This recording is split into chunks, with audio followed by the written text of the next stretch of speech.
Hi guys, welcome to the Just Another Moment podcast, and I'm so excited to introduce the first member of the Fuck It Lister community onto the podcast, which is absolutely incredible. If you don't know what the Fuck It Lister community is, you can check it out a bit later, and we'll probably talk about that. But Betsy is absolutely amazing. She's got such a beautiful spirit, always smiling, always happy.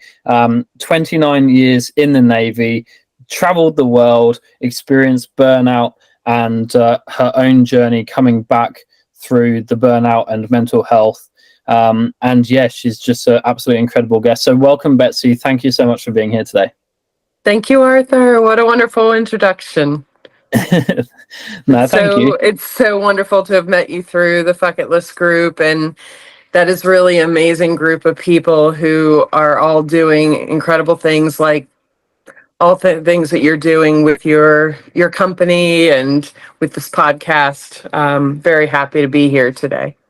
No, amazing. I'm so pleased that you can be here as well. It's I always find it a privilege actually to just have genuine conversations with people every day, and then being able to put it into a podcast so other people can hear our stories and our lessons and all of that. It's such a privilege, to be honest. And when you put your hand up and we had our first conversation, I was like, such a breath of fresh air, and so many like experiences as well. Like for me, I've always wanted to be in the armed forces in Australia, and that just comes back down from a background of my granddad, and a lot of my family have, not directly, but like my grandparents and uncles and stuff like that.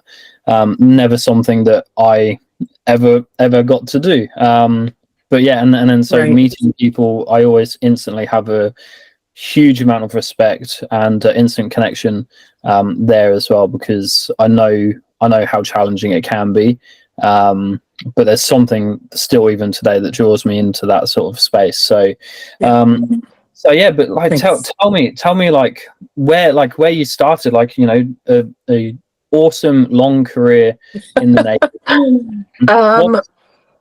It all started actually because I was a rebellious oldest child with very strict parents, and I wanted to get out from underneath their thumb. I I don't have some, grand story about, you hear about in my country, after 9/11, a whole wave of young men and women joined out of like, not just young, older folks too, who came back in after that happened and, wanted to serve. And for me, it was a way for me to become independent. Yeah. Okay. And, I was able to get a scholarship to college, Villanova University in the United States, and through which then I would become commissioned and go into I would have a commitment after college to serve, 4 years active duty, 4 years in the reserves, and it turned into much longer than that. But yeah, it was my way of not having to depend on my parents, and I could do what I wanted to do. Yeah.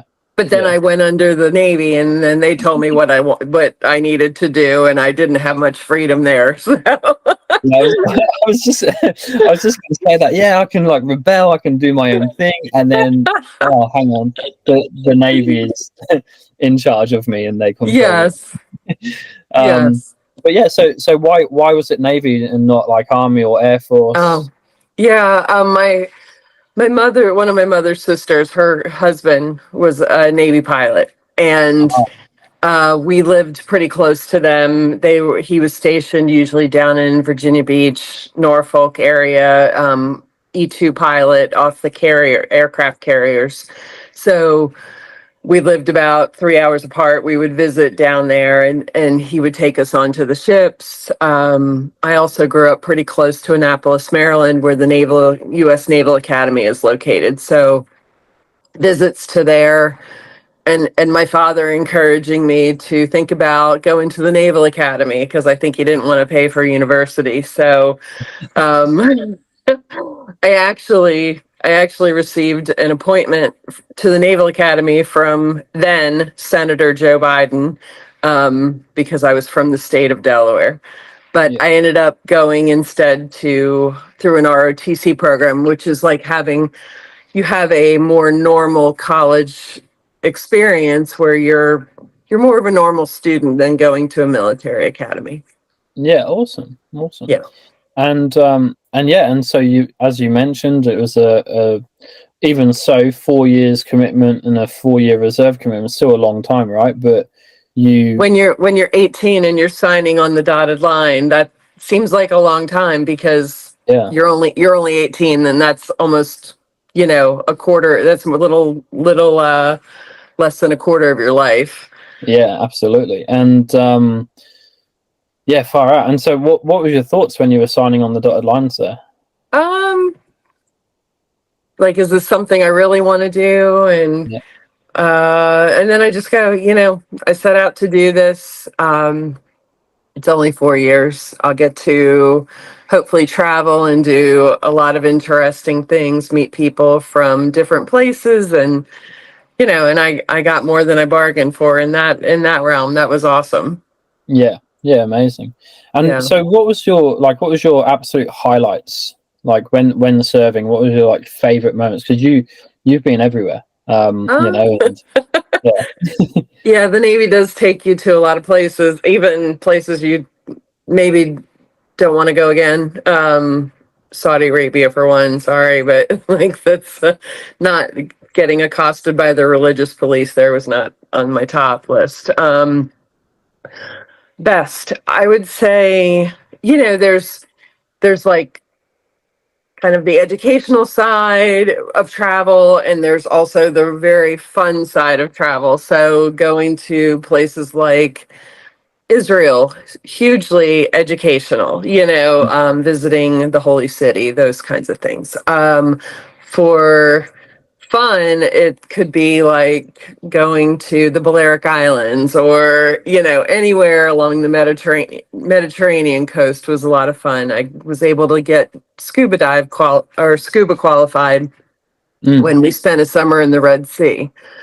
Highlights, I would just say, travel is always great, but like, it is really satisfying to just to meet the mission and to also develop the younger people who are coming up behind you. When I was mm, in Bahrain, I think in a 26-month period, I did definitely over 200 mentoring sessions when I was in my job out there. mm. And I really didn't have a lot of time in addition to the crazy job, but that was important to me to Yeah, to do that because other people had done that for me when I was, younger, earlier in my career. yeah, amazing. So sort of like that community giving isn't it, in a way? Like Yeah, that's one thing I absolutely love about what we do. At Just Another Moment is we're not only taking people on cool adventures and building a community, but it's actually like the education, and it's just the sharing and like the teach and learn relationship, right? Like right, you can right. teach someone something, but you can always learn something from someone. And Absolutely. yeah, that's Absolutely. what it sounded like from there. 200 mentoring sessions, and you said 26 months in Bahrain. Was that like all in one go? Yes. Yes. Yeah. So I was what they call the N4. So I was in charge of supply chain logistics, engineering and infrastructure, ordnance, everything from helping ships get what they needed for maintenance periods in Bahrain or in other places. Just the day-to-day fires that we had to fight with supporting the ships, as well as creating a longer term vision for what does logistics look like for and supply chain. What does that look like for the US Navy over the next 20 or 30 or 40 years? So it's this dichotomy of, okay, I've got all these things that are really driving my the workload that are happening today and have to be responded to today, and also trying to balance that with the longer term, real deep thinking, planning, research, coordination for much longer term projects. Yeah. Awesome. So that job was typically, a 12-month position if you were there unaccompanied. And but the boss who I worked for when I first got there had changed that with the person before me. The person before me was there unaccompanied. He was there for 12 months. My orders ended up being for 24 months unaccompanied, and then I got extended to 26 months out there. So yeah, it looked like you only meant to go for 12 and then extended again. And how did that play on your mental health? Like, if you got your back home, but you're not there, right? And like, how did that impact you? Right. It was a hugely demanding job, and it was always 6 days a week, often 7 days a week. Our days were often 12 or more hours a day. So doing that for 26 months was a tough, it wore me out. It burned me out. And there's some other things that I'm sure we're going to talk about that happened in between, those 26 months that made it even more challenging. So I did feel pretty isolated. Luckily I had made friends who were always inclusive, like they were there with their families and those kinds of things. So I was often invited to join them and do things with them, which was, saved my life, really, probably. But it can be very isolating, the military, depending on what your job is, what your rank is, who you're allowed to hang out with by fraternization rules.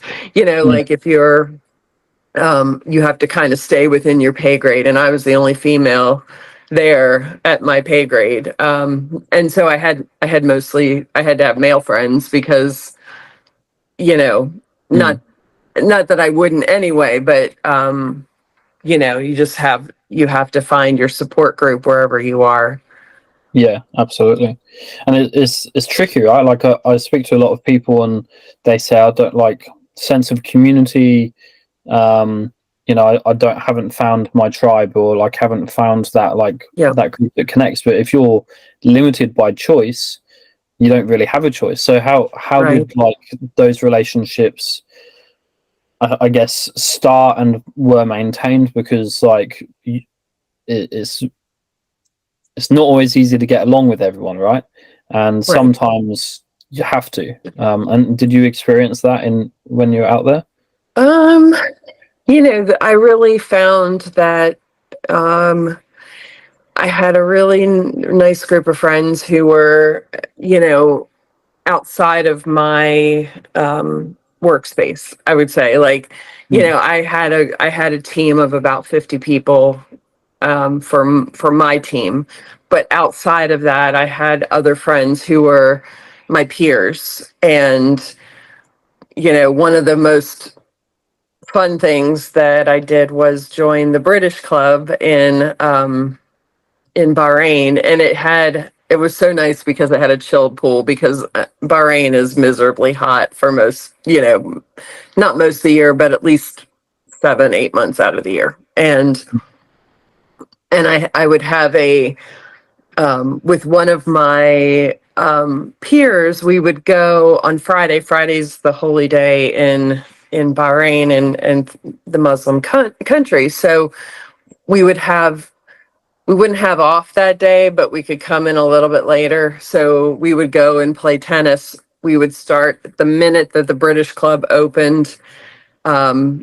So we could play tennis before it got too hot. And finally, that was like 7 o'clock, by about 8:30, we were in full sun, and we had already, worked ourselves pretty hard. And we would just go there and have breakfast and a huge beer.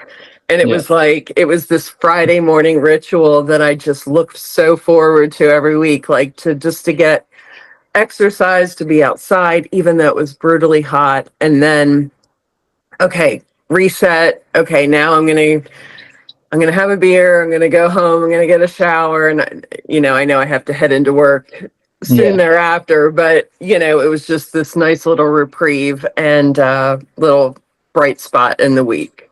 Yeah, no, I love that.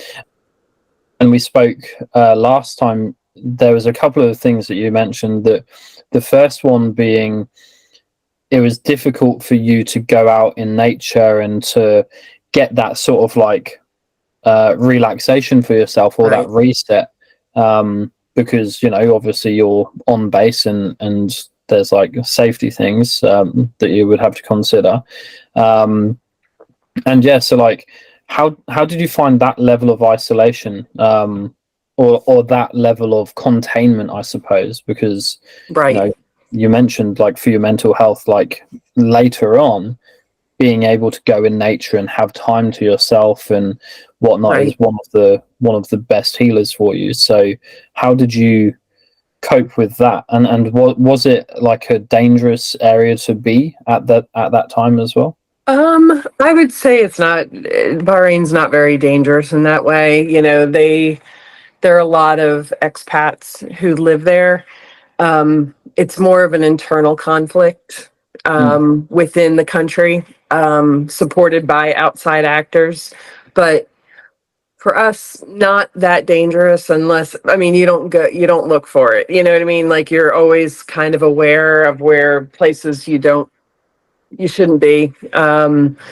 But excuse me, because of the heat and humidity in that area, for me, I don't, sometimes I would get up and it was already like 110 at 6 o'clock in the morning, 110 heat index. So morning is often my time to go out for a walk, to be among the trees and birds and all of that kind of thing. And, in my home now, but there it just, for many months, it's not even possible because it's just so brutally hot. And so what I found was that I had other than going to the British club, playing tennis once a week or whatever, and hanging out at the pool with friends on a Saturday night before we start the work week on Sunday morning, I didn't have that get out in nature and kind of like calm my brain, calm down my nervous system for most of the year. In the winter time, I would walk to work, which was like the best thing. I just it was about a 30-minute walk, and it was something I looked forward to in the morning and at night after work. But in the summer, for probably about 6 or more months, you can't do that because of the heat. You can, but I'm not a hot weather person. So, and there's not like a park that you go to that has trees that you walk through and birds singing, and there are birds there, but like, it's just, you've got traffic, you've got a lot of other noise, construction noise, that kind of thing, that you just kind of can't get away. Where you go into the woods in the UK or in the US, and you can just get lost and everything gets reset and cooled down and refreshed. And, I didn't have that. So every so often I would take a trip to Europe, and I would make sure I would find places to go. I went to Estonia one time, but like found places to go where I could be out in nature and just, it was like so soothing, you know. But I didn't have that in Bahrain. And I realized afterwards, you know, that having that, you know, that lack of that natural habitat where I could go lose myself was, that was such something I missed so deeply. And maybe I could have felt better when I left there in terms of like the burnout. Maybe I would have been able to take better care of myself had I had that option. Yeah, yeah. And was there, you mentioned that there was some really challenging and difficult times Yeah. during that 26 months in Bahrain. Um, was there any support for you, or like in terms of the mental health aspect of things, the stress, and like what level of support did you have, and what were some of those challenging like times that you sort of experienced whilst you were there? Yes. There's definitely support there. In terms of, there was like a small medical clinic. They had a couple different counselors that you could go see. But truly, I just didn't have time with my work to have a regular committed, excuse me, have regular committed care. I did try to see people there about, like, had terrible insomnia, you know, because of the stress, and you know that just compounds everything when you're not getting enough rest. And then I'd go to work and I'd be, you know, start my day at 6:30, and you know, four fires into the day, it's only 9 o'clock, and I'm like, how am I going to get through this day? But luckily, I had a really great team, and you know, military people, I think in general, have a really good sense of humor because of the situations that we are often finding ourselves in. You know, where okay, if I don't laugh, I'm going to cry, you know, kind of thing. So, or, you know, every day my deputy and I would say, you know, okay, that's our thing for today, for you can't make this shit up. You know, Yeah. there's always something. So, you know, we had each other to kind of get through these hard times, but you know, I'm 5 years out from being there. It was 5 years in June that I left. Mm. And there are still some people on my team that I don't speak to, who I love. I love them, but I can't bring myself back to that time. Yeah, yeah, I understand. And what was your healing journey like? Yeah. So, Coming out. um, you know, I think the last time we spoke, how um, You can take your my, time as well. I'm sorry. It's okay. um, while I was there, um, my boss took his own life. And this is a, you know, devastating. It's a devastating thing.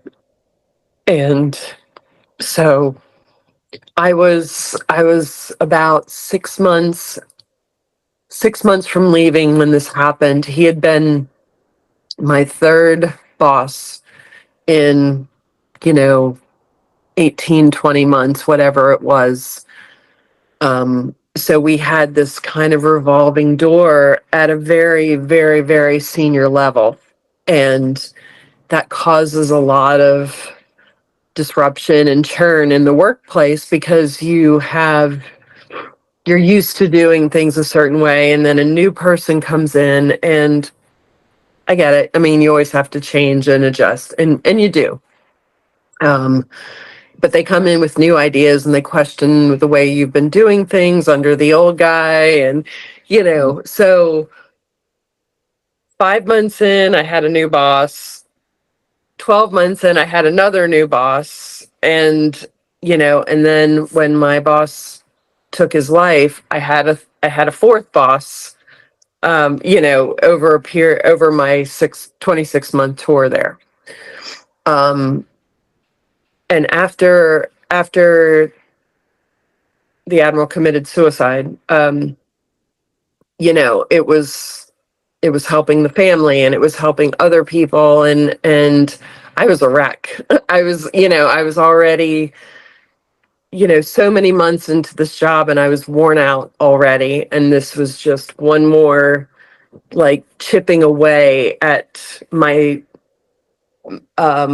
my ability to handle difficult situations that happen every day without overreacting, underreacting, mostly overreacting. But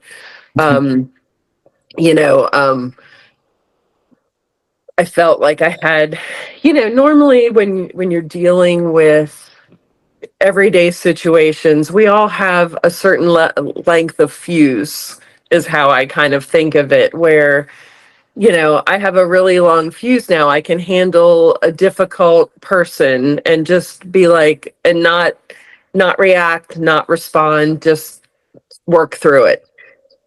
By the time I was at that point in time in Bahrain, I had no fuse. Like everything set me off. And so I went to talk,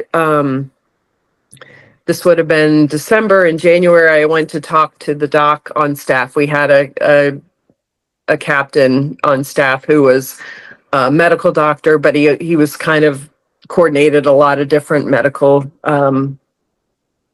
issues for for the staff and for our command. I said to him, I'm like, Doc, I need to go on antidepressants. And he said to me, he's like, what do you mean, Betsy? And he's like, you're always so upbeat. You're always so positive. You seem fine. And I said, I am absolutely not fine. Anyone who's working for me will tell you I am not fine, because I am much more reactive to everything.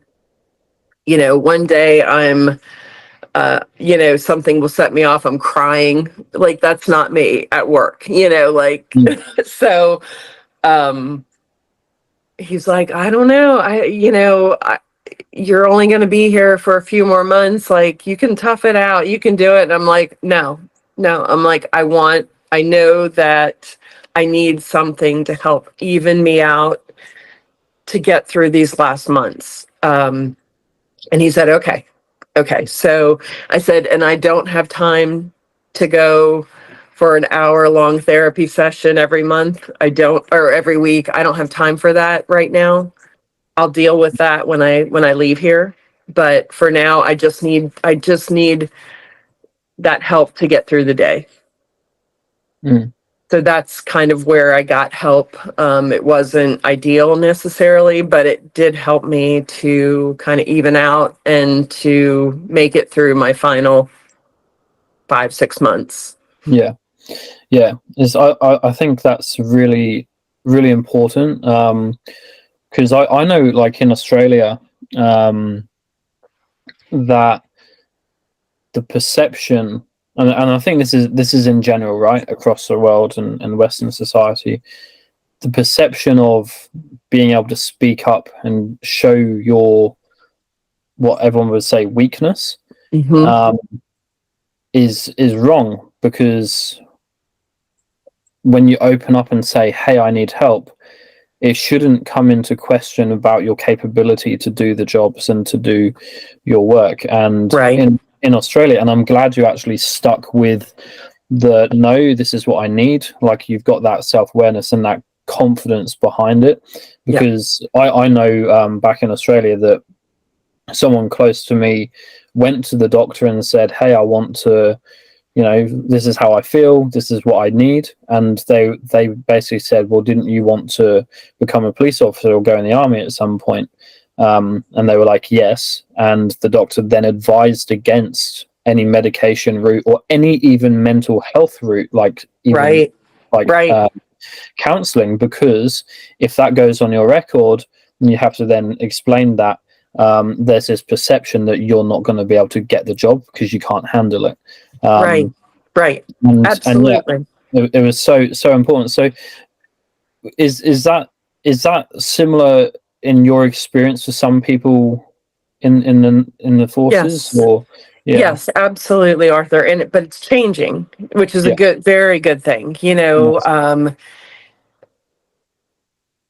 People who had depression or any kind of anxiety or other challenges with their mental health were always viewed as less than or weak or can't hack it kind of thing.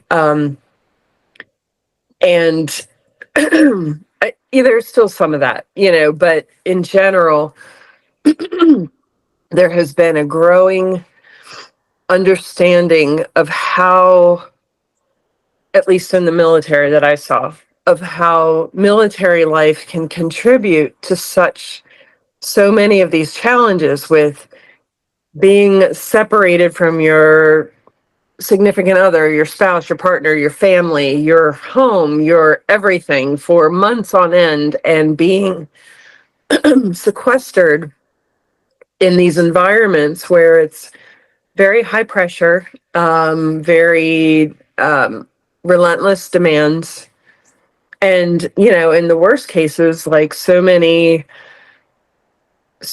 of our militaries, not just the United States, have seen these wars, and Mm, combat situations and danger and seeing things that you nobody should have to see, and it's, well, definitely don't want to steer into politics here, but like it's not just the militaries, it's the people who live in the locations where we are who are so deeply impacted. But mm, on the military side, there's that growing understanding of how we need to help these people.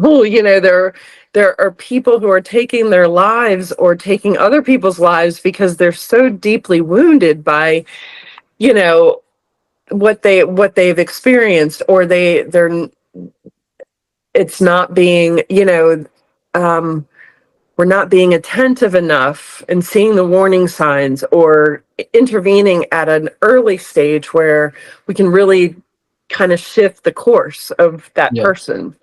yeah, And absolutely. there's not the punitive part of it anymore. Especially for someone who's like in a, like you said, in a certain kinds of roles. Like for us, it could be intelligence, it could be special forces, it could be, you know, a myriad of different job specialties where mental health is a big, you know, Mm, something that has to be looked at. yeah, yeah, absolutely.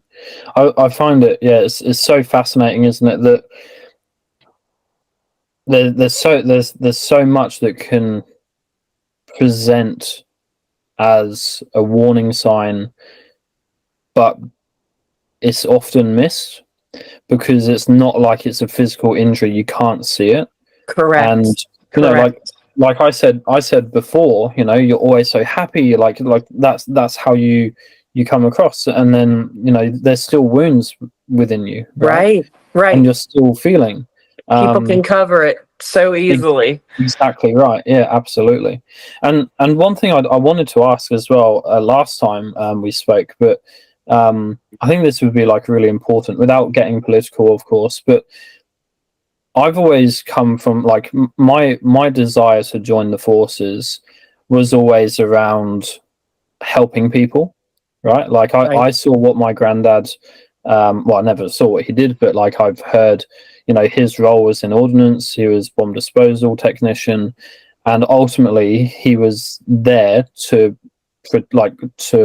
protect the peace and to protect people, making Right. sure people aren't going to come across a bomb on the side of the road and so on. And ultimately Right. that's how he lost his life. And that's like that's a big part of why I do what I do. But from my point of view, it's not about the aggression of war and the dark side of war. It's about all the humanitarian work and Right. stuff that goes on, right? Because if there's things happening in a country, it's normally like, well, it could be like internal, right? And then there's a whole population of people which are being displaced and need food, need shelter, need medications and so on. And that's where the army can come in. And like, is that your experience? Like, because there's two sides to it. A lot of people think the army's a terrible thing or the forces are a terrible thing. Right. But there's so much good that is done as well, right? And I wanted to see what your thoughts were around that. Yeah, I was stationed in Africa for a year in the 2010, like 2008 to 2009, and East Africa in Djibouti. We did a lot of community building, development projects where, okay, a village does not have access to clean water, so they have to walk miles to a river, and oh, by the way, there's crocodiles in the water, so people are getting killed when they're just trying to get a basic need met. So we were building wells, we were creating clinics, medical clinics, but maybe there's one even specific to an HIV clinic. We were renovating houses, those kinds of things. And we had civil affairs teams who were embedded in different communities, especially ones that were at risk for extremism, to help those communities to have what they needed to, to have education and clean water and medical care and those kinds of basic needs. And then I would also say that after I left Africa, I went to Italy and I was working with Africa projects, which included, planning for evacuations in the case of like different disasters or political uprising kinds of things where, there's an election and there's a coup or whatever, the election doesn't go through and there's protesting and then there starts fighting. So how are we going to get innocent civilians out, and that kind of thing. So absolutely, I think you're very right that the military combined with, especially with different non-governmental organizations, can really have a positive impact in the areas where they're operating. Yeah, amazing. Yeah, I've always wanted to sort of have ask that question, and I think unfortunately all of that stuff is boring if you put it in a movie, right? So the movies show the aggression and show the horrible sides, and that's also where the heroic stories come from as well. But really giving the opportunity for people to be safe, to have the basic needs that we take so much for granted is super important. So I really love that, and that's one side that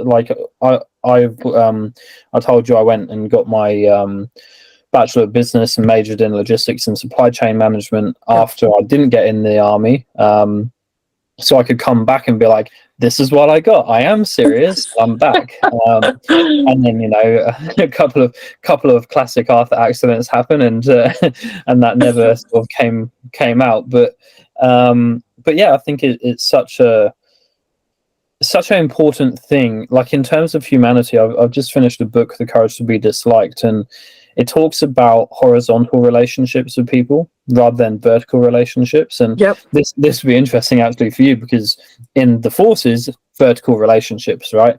I'm above, you're below, this is the order. But when you take yourself out of that organization, as an example, the book discusses that having horizontal relationships is the key to happiness. So Yeah. you might have people which are slightly ahead of you in terms of the path that they're on. Like, but if you say you're all on the same road, not everyone can walk on that same road side by side. Right. Some people are Right. going to be moving faster, others are moving slower. The people sometimes in front of you are slower than you, so you're going to overtake them, but people behind you are faster than you as well, so they're going to overtake you. Right. But it doesn't mean that there's that hierarchy. Better or worse. Yeah. Exactly. Everyone's equal and everyone's trying to literally just live a happy, fulfilled life. And they're all on the same path. And yeah, I found that like really interesting coming into like interpersonal relationships and so on, and ultimately doing good for other people, businesses, communities is what a lot of like is good for mental health. It's part of the recommended acts in terms of well-being, and yeah, and that's the one thing I appreciate the forces for. You know, so yeah. I had a when we were in Africa, had a friend. She was an Army lieutenant colonel at the time, retired as an Army colonel. She would lead teams into mostly Ethiopia, but they were what we call med cap or vet cap. And I, one's medical, one's veterinarian, but basically she would arrange for groups of doctors and nurses to go to different locations and bring all the supplies and equipment to help the local people to receive different medical care, various care from this group of doctors and nurses. And I also had a friend who's the commanding officer of the USNS Comfort, a medical support ship that would travel to different ports, and they would make arrangements for the same kind of work where people in the local communities could receive the attention that they were not receiving. And it's a way to build community, goodwill, take care of people. And I think it's such a powerful mission. Yeah, I love that. That's like everything I'd love to get involved in. I know. It's like, oh man, yeah. It's really feel good about the work you're doing. Absolutely. I think, and that's the thing, so many people, and I understand it's how society works. People literally have to exist to do the jobs that no one wants to do, and that's the sad reality of life. But if anyone's lucky enough to be able to pull themselves out of that and be able to do something of purpose and meaning and something that really fills your soul and is helping and giving what you're doing. Yeah. What I'm doing or what I'm trying to do is like, create that. And for me, I had no other option really. Like I figured out the three things that I really wanted to do, which was adventure, build a community, and educate. And when I say educate, it's not educating others, it's educating myself with others, right? So we're all learning as a group, and yeah, like it's a challenge doing a little startup, but we're getting there. But yeah, so on that topic, because my things are helping people overcome their mental health challenges through adventure, community, and education. You have mentioned that nature is the ultimate sense of source of healing for you. Do you want to tell me a little bit about that? You've talked about the birds and the fresh air, and your winters in Bahrain were your favorite because you could walk and just experience. Yeah, how did that help? Like, because I understand in the forces, when you come back off deployment, you normally have like a 2-week process where you're just like contained before you go back into it depends. Like, real life, depending. But yeah, like that's what I've heard. But yeah, how is that transition, like going from being somewhere to going back into like civilian life, I suppose? Yeah. Yeah, if you deploy, that normally happens, what you talked about, where you have, like, if you're deployed to Iraq, Afghanistan, Djibouti, wherever, you come back, you have a period of time you have to go through and all the medical, and you have kind of a decompression time. Well, with me coming back from Bahrain, it was not like that, because it was like my regular job. Like, it was a regular rotation. So I just, I took some time off on my way back. I stopped through the Netherlands because I knew it was mid-June. I didn't want to go to Norfolk because I knew Norfolk at that time, where that was my next duty station, but it's hot, and it's Yeah. humid. And so I went and just cycled and hiked around in the Netherlands, where I knew it would be cooler. And I had lived there previously, so that was my affinity for going there. But I came back. I took about a week of leave or vacation, and then I reported to Norfolk for my next duty station. And they put you up in a hotel for like 10 days before you have to move into, like, your apartment or a house that you've rented or bought or whatever. And, I hit Norfolk at a time where there was like nothing available. So Mm. I had been in the Navy Lodge for 10 days, and I still hadn't found a place. And so I was like, okay, what am I going to do? Am I going to stay in a hotel for another 10 days? This is miserable. I went and bought a tent. I bought a cooler. I bought a sleeping bag and a cot. And I was like, okay, I'm going to go and live in a campground for however long until I can find a place. Because I just didn't, it felt so sterile, and I just didn't want to be around people all the time. Like, I Mm. wanted to be out in nature. And coming back from Bahrain, I was so burnt out. Like, I, you know, I had planned to stay at that command for 3 years. The one that I went to after Bahrain, I'd planned to stay for 3 years, and after a few months, I was like, I can't do this. I can't. Like, I am not bringing the energy and the enthusiasm to my work, and it's not fair. It's not Mm. fair to this organization, and I'm not happy either. But I was just in a pretty rough place then. Just exhausted, like, sleep couldn't touch that exhaustion. Like, nothing could touch that exhaustion. Yeah. So, but it was so wonderful for me to be in a tent for a month until it got too hot and I really didn't have a choice.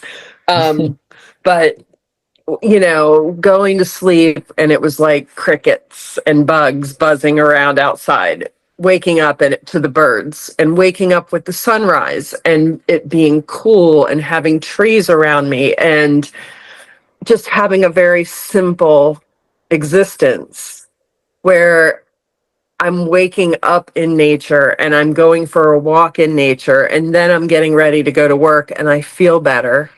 I still don't feel great, but I feel better. Mm. And some people were like, "You're doing what?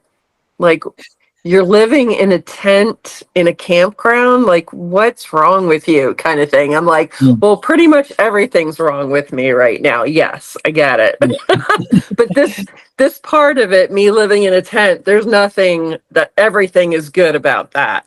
Mm. And for a senior officer in the military to be in a campground on the base, like, it's kind of strange, from a general perspective. Yeah.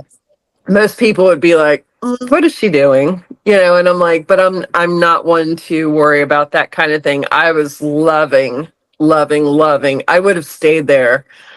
I would have lived there permanently if it wasn't so daggone hot in Norfolk in July, August timeframe. So, you know, that started my healing process. Mm. That period of time of me living in a tent and just having a simple life and being out in nature. I would walk 2 times a day just around the base. Like, they had nice trails and everything, and it was wonderful.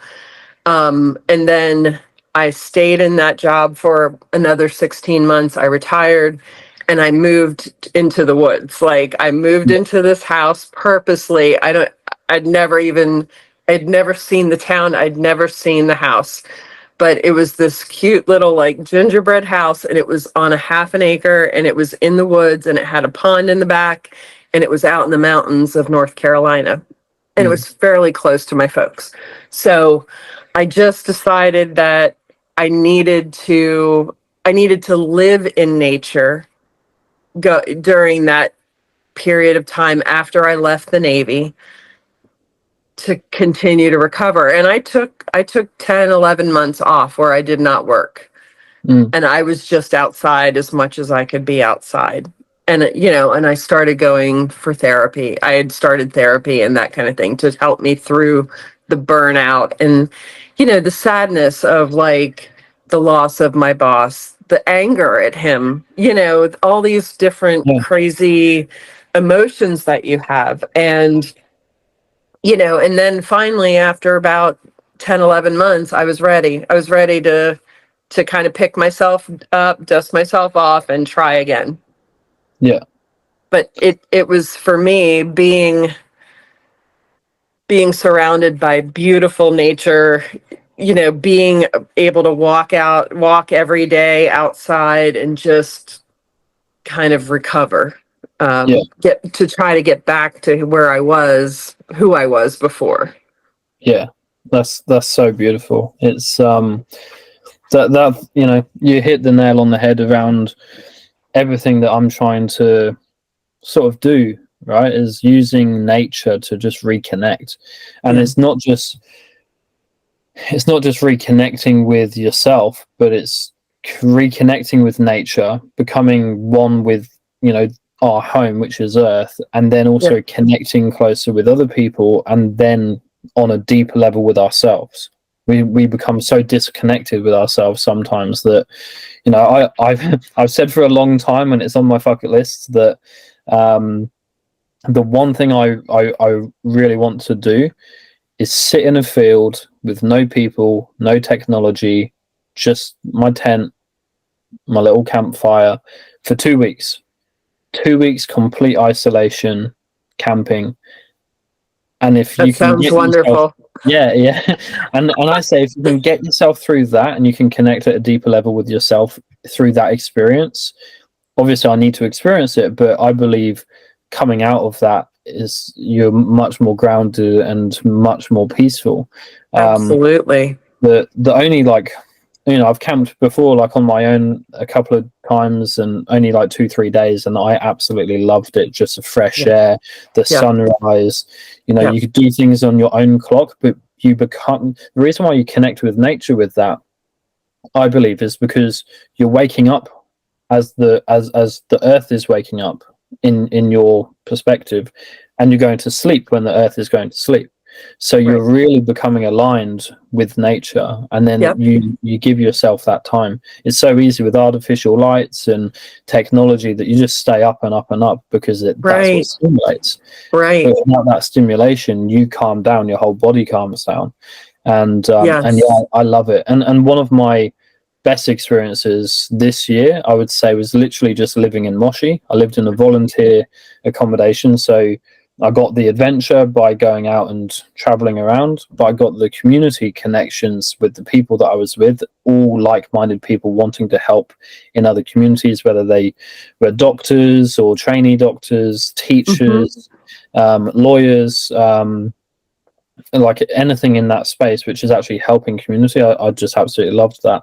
But the best part was in the mornings where everyone else had gone off to work, and I just had the space, and the power was cut, and there was no TV, there was no real technology, and I just was able to sit and write letters to people and write in my journal and read my book. And I just found that such a beautiful, peaceful experience, and that's why it's on my bucket list. So yeah. I guess the only last thing I want to ask you is, you're in the Fuck It Lister community. Yeah. What drew you to joining, and why do you think other people should join? Because it's such a diverse group of people, Yeah. from all over the world, and everyone's got some similar dreams, and others have got some completely different dreams that I would never want to do. But but yeah, like why did you become a part of the community, and what was your driving factor behind that? Oh, good question. I love that group so much. It has been amazing. And I love your idea of, okay, we have signed up to do 100 Fuck It List items over the next 4 years, and how you have committed that I'm going to do a new Fuck It List every 4 years. Yeah. And I love that, because I think that's how we should live our lives, like always, thinking about what's gonna bring me joy and happiness and fulfillment, contentment. And a lot of them, I mean, a lot on your list and a lot on my list are service related, service to other people. Mm.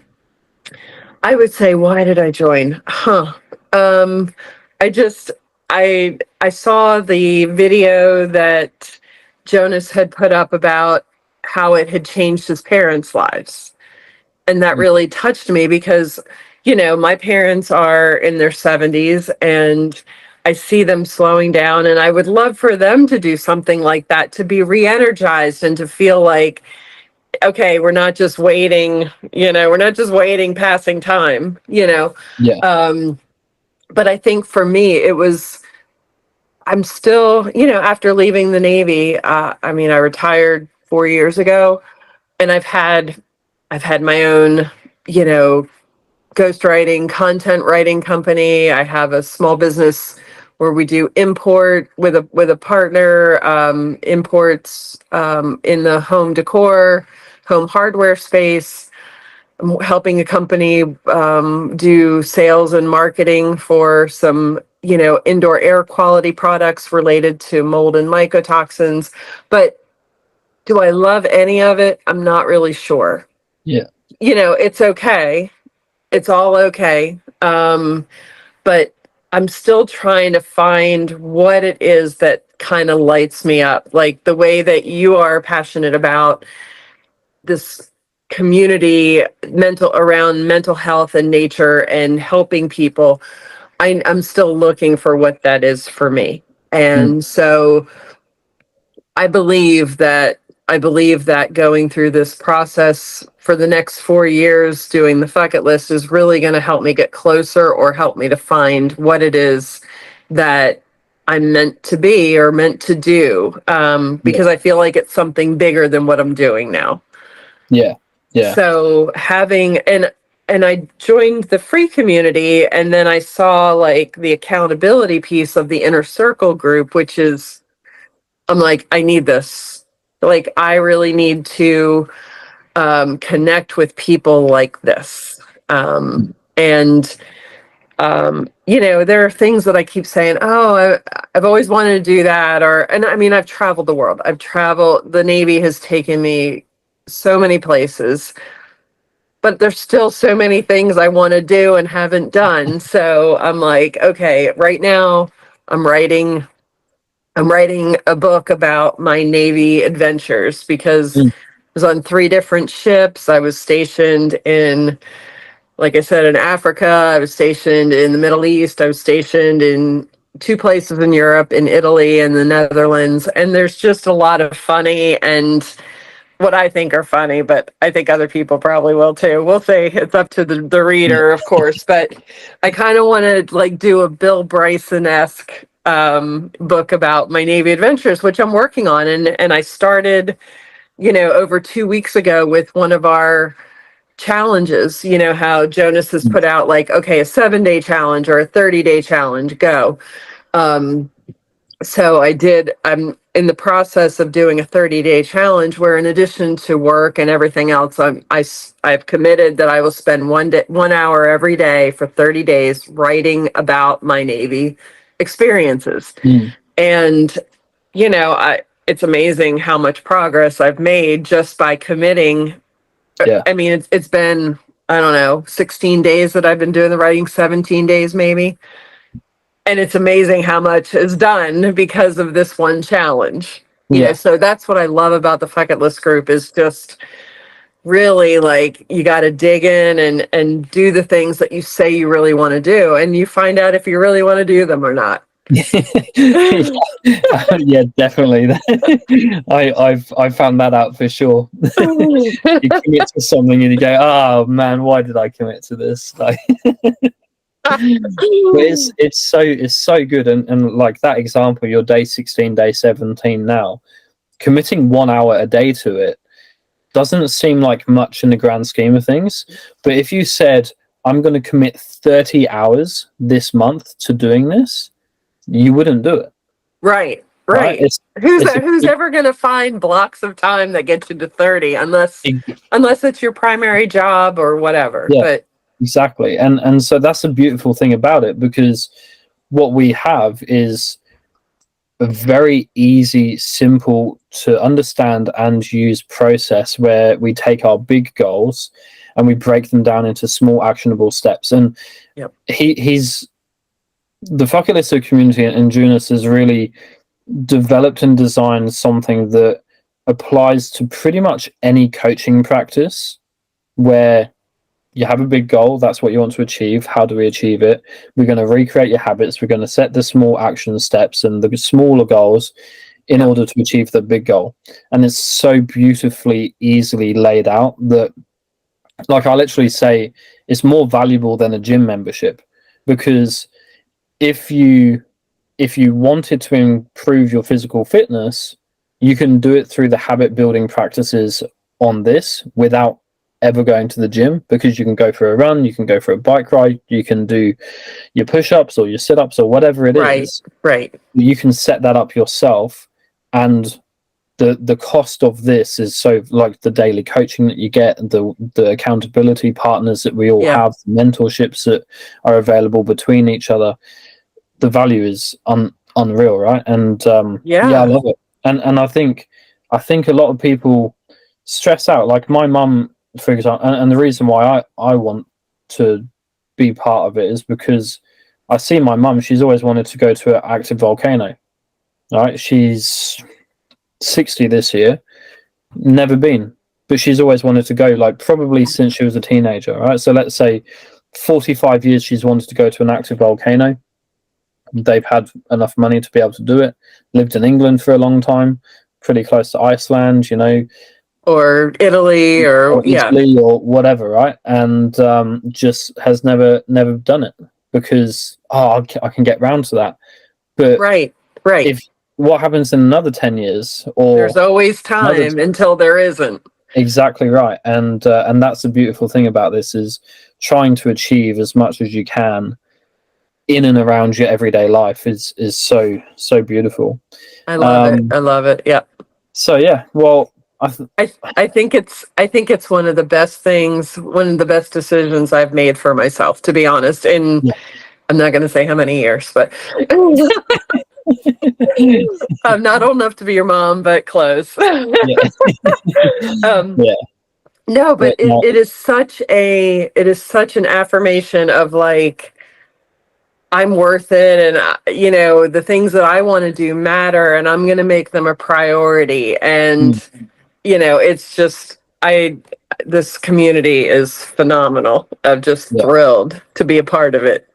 Yeah, it is beautiful, and it is that, isn't it? It's taking, a lot of people give back to others a lot of the time, without thinking about themselves, and I'm one of them. So, and you said, like, our lists are fairly similar in the sense that it's acts of service and it's giving back. However, there's something about the act of giving back which is selfish in a sense to me, right? Because if I'm helping other people because it's on my list, because that's something that I want to achieve. It's something that I want to achieve that fills me up. So it's like a selfish act that I can do something selfless, and that's something that I really like, because I want to do it anyway. I want to just help as Right. many people as possible. But by actually writing it in a list means that I have to take care of myself. If I take care of myself, then I can help other people. Right. And Right. it's awesome. It's just so visible, and it's Yeah. beautiful. I So wish yeah, I had well, more hours of the day to devote to it, you know? absolutely, absolutely. So what's before we wrap up, what's your number one item that you would want to achieve? On Like, my list. if it was like your final boss, or if it's, Okay. just one thing that you think is really cool. So I have them right here. Yeah. Oh gosh. I think the biggest one that I want to do, and I've been thinking about it a lot. One of my list items was to go on a multi-day silent retreat.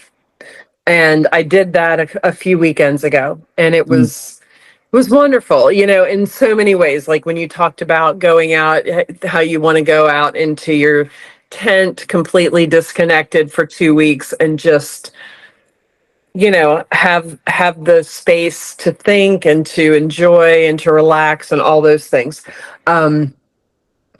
One thing that came up during that retreat when I was, and it was not a religious retreat, but it's in a religious affiliated location. So, one of the people who I had the chance to speak with when we were not in silence, I told her about the bucket list mm, and how it was making such a positive difference in my life. And, my number 40 on my list of 100 is to create a foundation to honor Auntie Helen. So my Auntie Helen was a Catholic nun, and she passed away almost 5 years ago now. She was in her mid to late 80s when she died, and she had been a nun for over 60 years. And she, I have a theory about nuns, about, why they all live to be like 80, 90, 100. They never get married except to Jesus, but no. but no stress. They don't marry, they don't have kids.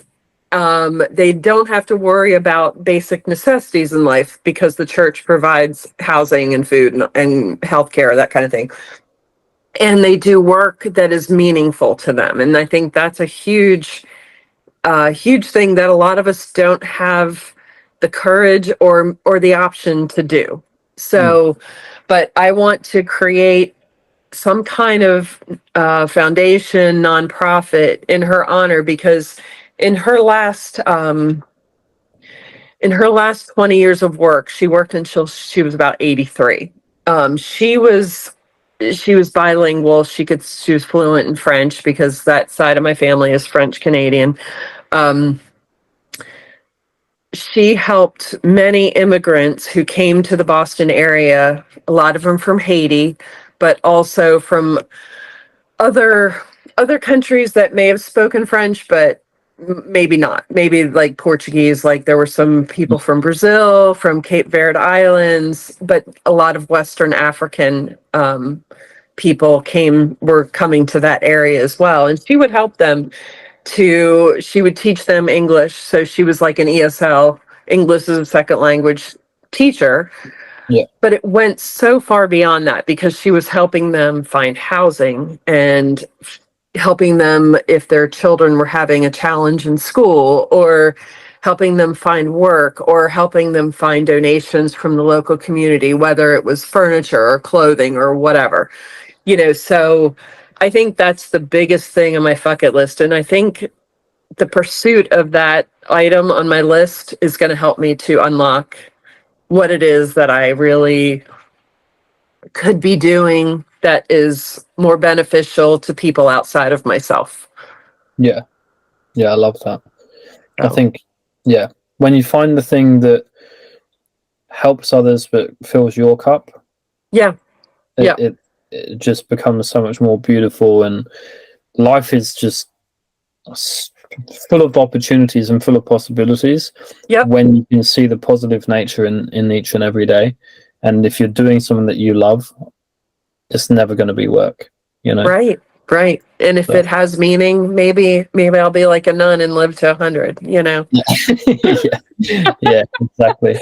Awesome. Well, thank you so much for thank you, Arthur. I'm sorry I got a little teary-eyed at one point, but it's still, gosh, 5 years passed and it still hurts, you know. Absolutely. It never won't hurt, will it? Yeah. You know? And I think that just shows like the beautiful character that you are, is you have those deep feelings, and you can feel and you can share your emotions, and it's so important to. It's like we don't hide our emotions, or like many people hide their emotions because it's that perceived weakness, right? And by hiding that, you're not expressing, you're not getting it out, and not getting it out of inside.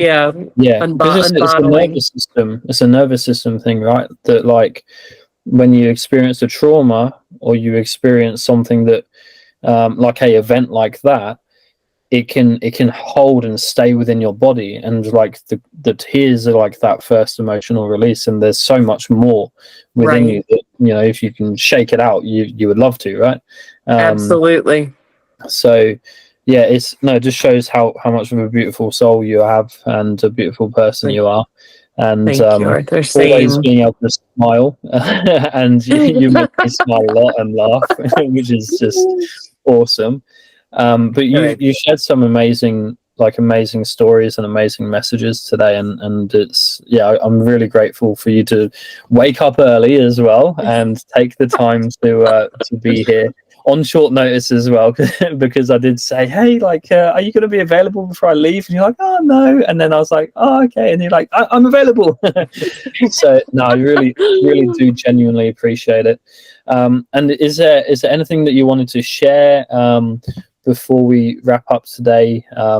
Any positive message to someone or people in general? What would you like to share, if anything? I would say, when you're going through a tough time, don't isolate yourself. I've learned from that.